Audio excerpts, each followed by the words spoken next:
that firms maximize profits, and a natural question is whether this is actually what they do or what they should be doing. So for the moment, I want to assume that the owners of the company want them to maximize profits. Yeah, Ned? Well, in practice, don't the owners want the company to maximize capital gains? Well, I'm going to go through that in a moment, so yeah.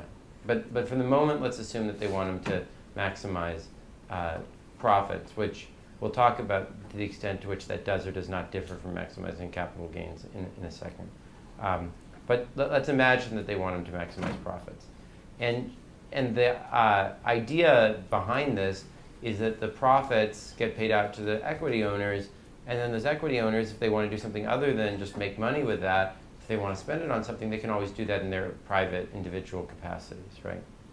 So a natural question is, should share managers try to accomplish this goal or some broader set of social goals? And the supporters of so-called corporate social responsibility argue that no, firms shouldn't just try to maximize profits. They should think about their responsibilities to deal with the externalities that they create for society, to try to achieve other social goals about equity of income or other things that other than profit. So Friedman very strongly opposes this. And is Brian here? Brian Rust? No, Brian Rust. Does anyone else want to try to describe Friedman's argument? What's your name? Wesley. Wesley, yeah, okay. Go ahead, Wesley. He says that it's the goal of the company is to maximize profits, and it's not the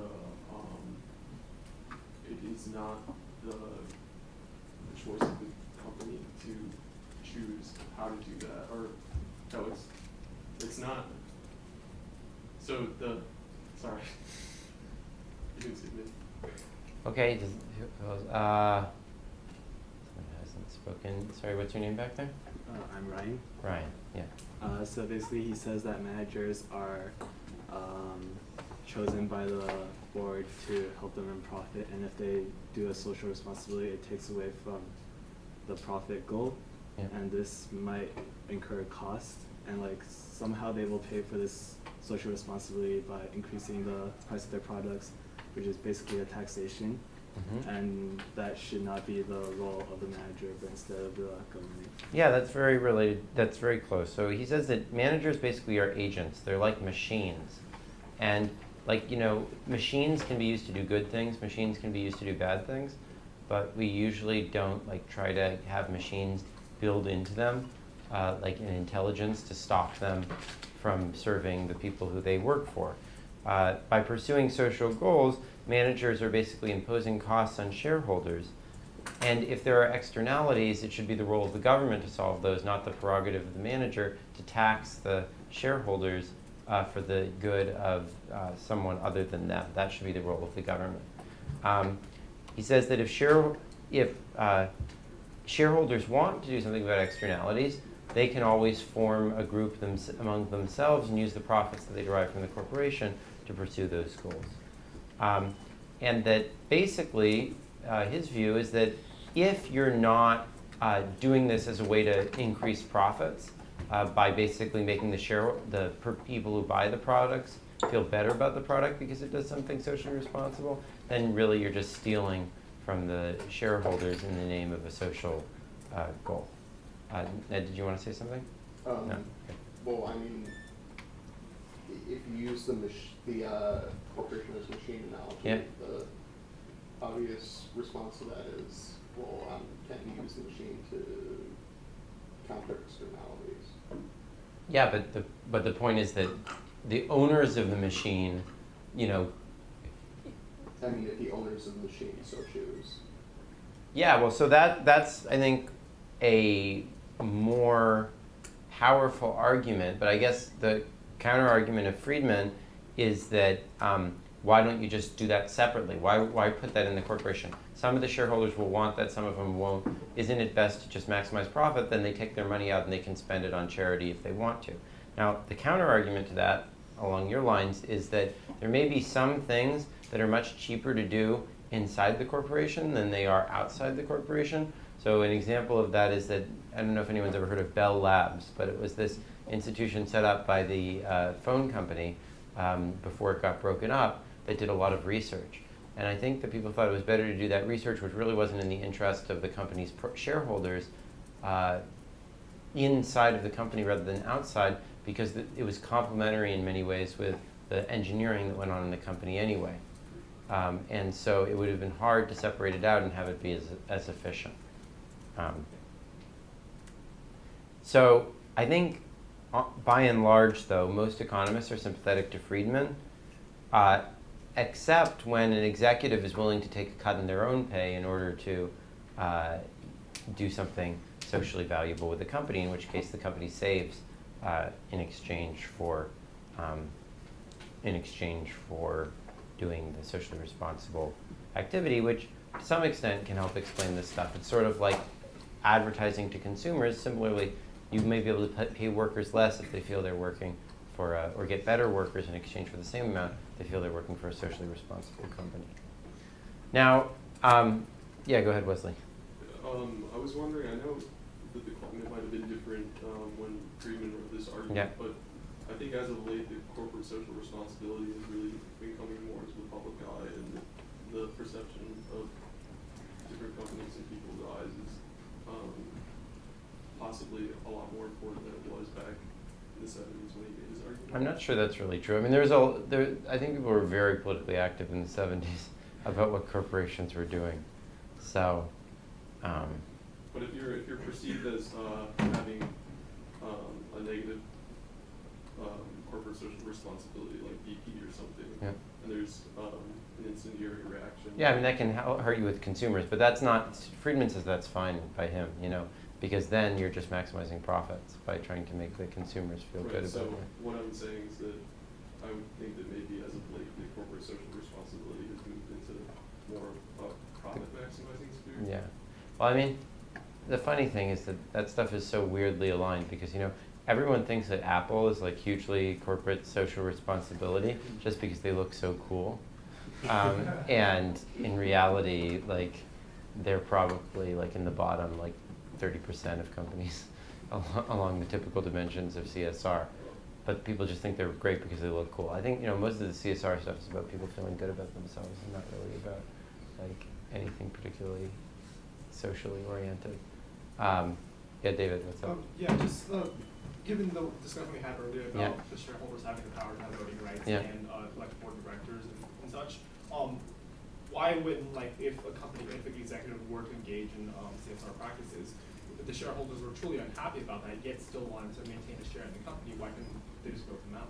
We'll talk a bit more about that in a minute. Okay. So, but yeah, that's a good question.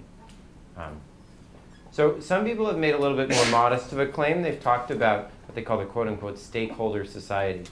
And this claims that it's not that firms should just pursue social goals writ large, but that there are some particular stakeholders to whose interests they should attend. So in particular, workers and consumers. And this is sort of the idea behind a cooperative corporation which directly makes these groups owners and allows them to vote on who manages the company. And the Stakeholder Society arguments say that all firms should act this way. And I think many, if not most, economists are skeptical of even this more limited claim for the following reason. So it's true that what a company does affects its workers and its consumers, as well as its shareholders. And all those people have a stake in what the company does. But there's a real difference between workers and consumers versus capital providers. Because a worker, if the company is treating him badly, maybe at some cost to himself, but not an infinite cost, can just leave the company and go work somewhere else. A consumer, at some cost to themselves, maybe, can go and buy a different product. Someone who's put money into the company, that's it. I mean, they've done everything that they're going to do for the company. And as far as the company's concerned, they could just steal those people blind, right?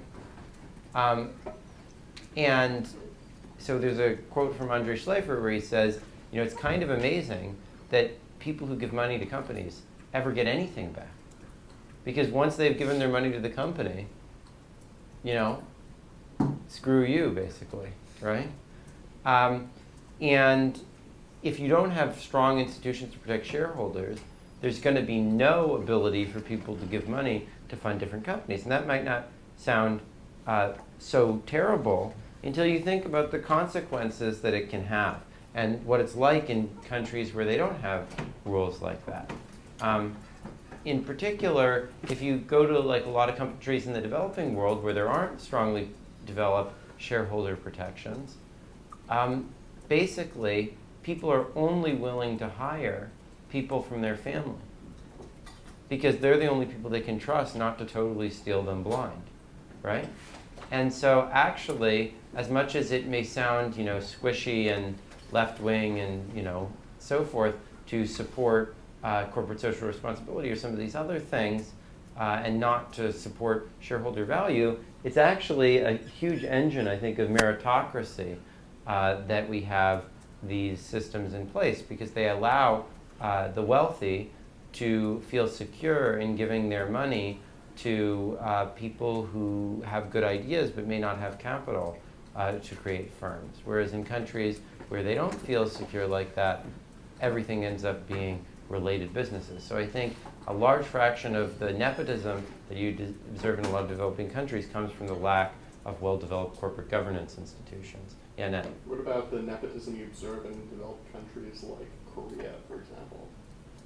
Well, I think that the capital markets in Korea are very family-based. I mean, I think they've been getting better. And I think that Korea has been getting better in terms of startups. But I mean, the traditional system in Korea was these family-owned chaebols. And everything was around that. And I think it had a lot to do with the lack of well-developed property rights institutions. And I think they've done a good job transitioning away from that in recent years. So I think that's been a major point of progress in those countries. But I think that most people would say that traditionally in a lot of these East Asian countries there were very weak corporate governance institutions. They used to get very low scores along those dimensions. So. Okay, so let me get back to Ned's earlier question, which is that a naive notion of profits is just how much you sell times the price at which you sell it minus the cost. But in reality, things are a little bit more complicated than that. So first of all, there's a distinction between economic profits and accounting profits. And Ryan Leo? Yeah. Could you give an example of the distinction between economic and accounting profits? Well, economic profits also has to subtract opportunity cost. Yeah. So if someone could be doing something else that would be a better use of their time, that would be a pretty high opportunity cost. So they might not actually be making profit, even though on the accounting page it would show a positive number. Yeah. So if, say, a proprietor works at a company, that's an opportunity cost of his labor that could be used somewhere else. Another example of this is that, a company can increase its profits just by getting bigger, by issuing more shares, right? If it issues more shares, it can get a much more capital, invest that capital and make larger profits. That's not really an increase in social value because it's really, that costs the current shareholders some of those profits. So it doesn't increase profits per shareholder. So really you should think of per current shareholder as being the right standard of profits rather than just the total volume of profits. Okay, a second thing that complicates this is time. So profits in the future are not worth as much as profits today because profits today can be invested back and you can make some return on that, and that makes profits currently more valuable than profits in the future. On the other hand, many things that increase profits in the long term, even though those should be discounted, may be somewhat costly now, but you can make much more in the future at the cost of short-run decreases in profits. And so that means that firms both have to avoid only thinking about the very short run, but also avoid weighting the future as much as the present. A third thing that makes this more complicated is uncertainty. So, it's not possible to just maximize profits if you don't know what actions are going to maximize profits.